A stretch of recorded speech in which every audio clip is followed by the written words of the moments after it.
Hello mga apo! Gabing-gabi na ngayon kasi kadarating lang namin, may binili ako. Actually, nandito na siya, nagcha-charge na siya. Try ko mag-review ulit niyan. Pero hindi talaga ako tech reviewer. Pandito lang tayo. So this is another delivery from Plants by Flipay.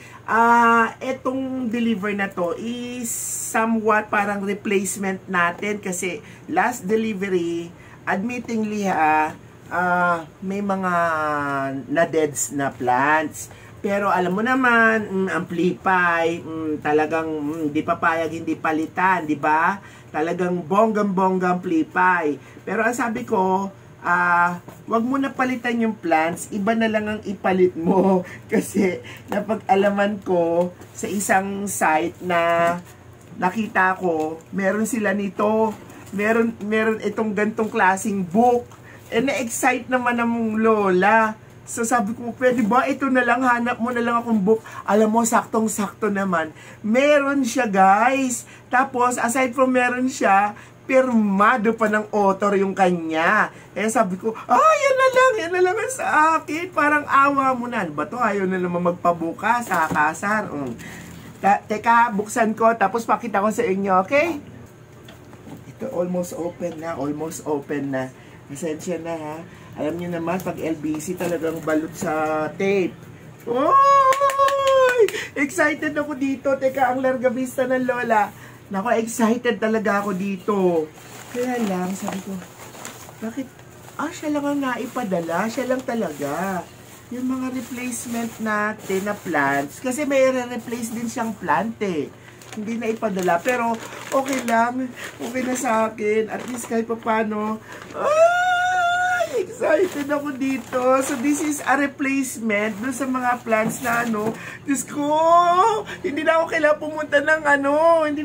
pumunta ng Thailand. So, ito daw ay libro ng isang sikat na nagko-crossbreed sa Thailand.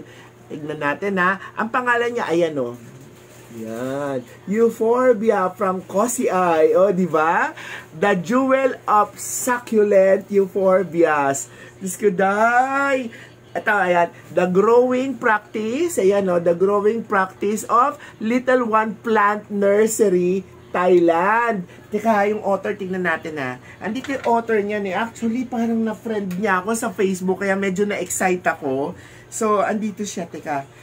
In English naman, tingnan nyo naman, ang ganda At saka, wag kayo it's hardbound. Hindi siya, hindi siya yung paperback. Oh my gulay! May babasahin ako. Masyado ako na-excited. Ayan siya! Ay! Signed niya, be! Kumbaga sa sa Thailand daw, parang artista ito. Kasi siya talaga yung unang-unang nag-crossbreed ng mga Cozy Eye. I forgot the name. Mr. Santiporn Sangchai. Yan siya. Ay! Sana bahagian niya. Teka, santo ng mga Cozy Eye. Ayan. Sana bahagian niya ako ng swerte. Umulan na swerte kay Lola. At magkaroon din ako ng magagandang breed. Di ba?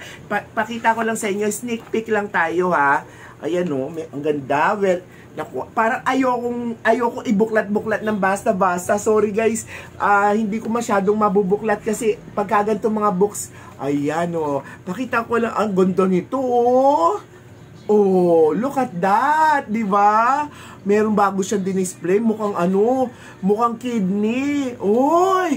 Tingnan nyo, well illustrated. Bongga, di ba? If you want this kind of book, ask Plants by Flipay. Baka pwede niya kayong bilan sa Thailand. Para may guide din kayo kung paano kayo magko-crossbreed ng Cozy Eye. Ayan masyado ako na-excite. Alam nyo, pagpupuyatan ko na naman to kung paano mag-crossbreed, kung paano niya nakuha yung mga ganyan. Parang napanood ko nga to sa YouTube Hindi ko lang sigurado kung siya yun. Pero kasi alam niyo naman yung language nila, hindi ko naman naiintindihan. Pero this one, it's actually English, kaya wala problema sa pagbabasa. Ang ganda.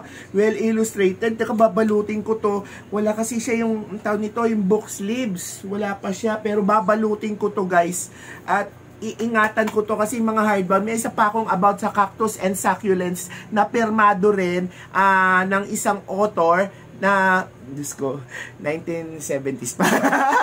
Pero ano yun, talagang tinitreasure ko yun kasi pirmado rin yun. Anyway, if you like this kind of video na nag-share sa inyo ang Lola about sa mga plant necessities natin like this knowledge giver na book na ito, please do like, share, and subscribe to your Lola's channel and hit that notification button just in case i-update ko kayo sa mga natutunan ko dito sa book na ito, tapos i-put into practice natin. And if you like this book, please visit Plant by Flippy page sa Facebook, and ewan ko lang kung pwede nyo silang i-chat sa Shopee, pwede rin naman siguro, pero mas maganda kung i-chat nyo na siya sa Facebook during the live, yung live selling niya. Pwede mong mag-request siguro ng book na to if she is in Thailand. Ang ganda, guys, hindi nyo pagsisisihan. Alam nyo, ang mahal-mahal nito online, nakakita ko nito sa Amazon, pero kay Plants by Flippy, actually practical price lang siya. Okay, maraming salamat, guys. Ay, nako, sobrang saya ko. Thank you, Plant by Flippy. And remember, it is always your happy plant is happy life by Plants by Flippy. Maraming salamat.